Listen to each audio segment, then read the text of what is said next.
Tani sapani sa gama pani ne tani sapani sa gama pani ma pani baisa pane palma जानी हौ भाइ के गरेको हौ रियाज गर्दैछु अनि यस्तो यो तरिकाले नि रियाज हुन्छ र यो त क्लासिकल रियाज हो सुन्नु एकचोटि सानी चापा रि सा गम ए भाइ भयो भाइ ल अरू कुन कुन गीत आउँछ आउँछ लु भने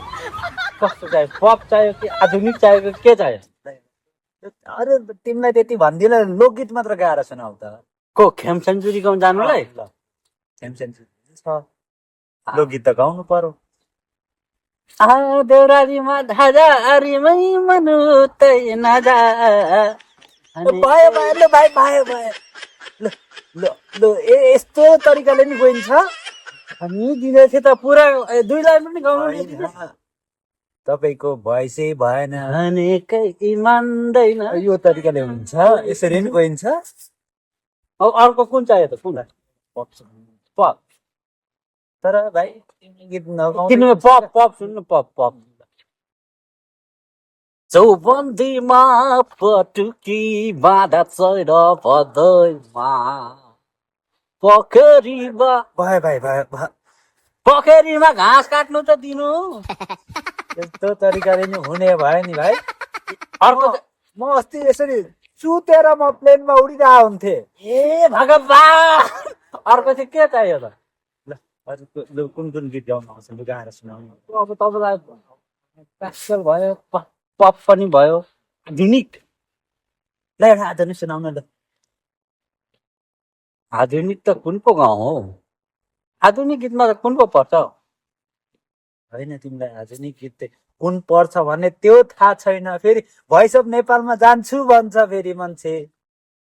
यस्तो नि हुन्छ भाइ तिमी काम छैन कि भाइ आश नगर रमकेको काम छैन यो ककटमा त्यो आधुनिक गीतमा सम्झे एकैछिन ल म सम्झाउँछु ल जाडो अलिक बढेको छ र कि तिम्रो मायाले बाँधेर राख भाइ त्यो गीत गाउँदाखेरि नि यसो गर्नुपर्छ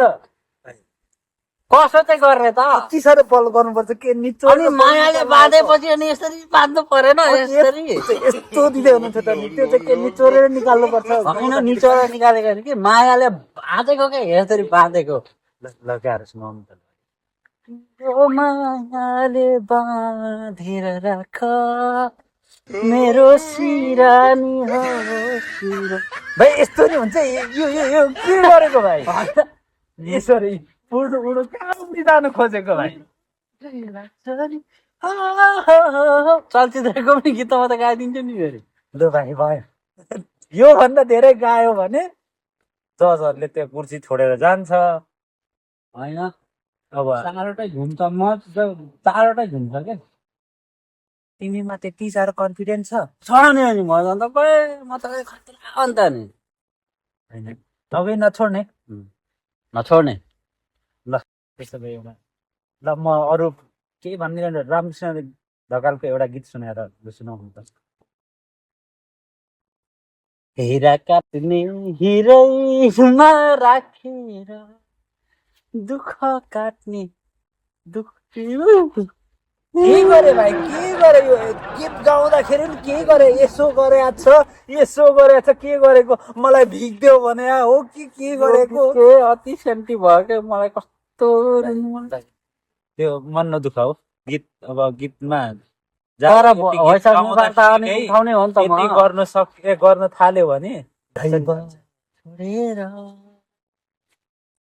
के गरे दैव भिख माग्या हो त्यो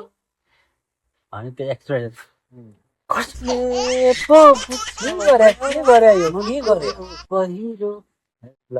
भन नि त ल जितेपछि के चाहिँ गर्छौ त भोइस अफ नेपाल जितेपछि अगाडिको भोइस अफ नेपालहरू के गरेको जितेर गरेछ नि एल्बम निकालेछ गीत गाएर छ अहिले विदेशतिर गइरहेछ म पनि त्यही गर्छु। गाउँतिर कन्सर्टतिर गाइरहेछ, त्यति मात्र नभए बिहेको कन्सर्टमा पनि गाइरहेछ। म चाहिँ कसो गर्छु भने भोइस अफ नेपाल जितेर पुरस्कार सुरस्कार थाप्छु होइन, त्यस पछाडि सुत्तै हराउँछु, सुत्तै दुलोमा पछि जान्छु। अगाडिका भोइस अफ नेपाल जित्नेहरू चाहिँ डुब्दा हुने, कहाँ गयो त खोइ, यो गीत सित सुनेको छैन त। त्यो अगाडिको कसले जित्यो? होइन, सुरुमा उनीहरू त सुरुमै त्यस्तै सोचेको थियो नि त, जित्छु हराउँछु भन्ने। भाइको नि त्यही हो प्लान। अगाडिकोले जसो गर्यो त्यसै गर्ने हो नि त। अगाडिकाहरूले चाहिँ पुरै ट्रफी को हुनुहुन्छ विजेता भन्छ गरेर नामको मात्र विजेता बन्ने तपाईँ। त्यस्तै छ त तल नै। अनि यहाँ सुन्नु न, जितेपछि के गरेछ तिमीले? एउटा दुईटा गीत गायो, 5वटासम्म गायो होला, 6वटा 7वटा त्यति मात्रै गीत गाउनुको लागि चाहिँ 10 रुपियाँ माया गरेर भोट दिएका हुन् त होइन? तिनीहरू त नि हराइरहेछ। अनि त्यो चलनै त्यस्तै छ, सुत्तै हराउने, कुण्डलोमा पस्ने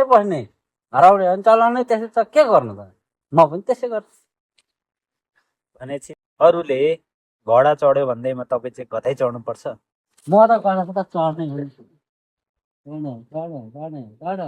गधा चढ्ने म। Thanks for watching.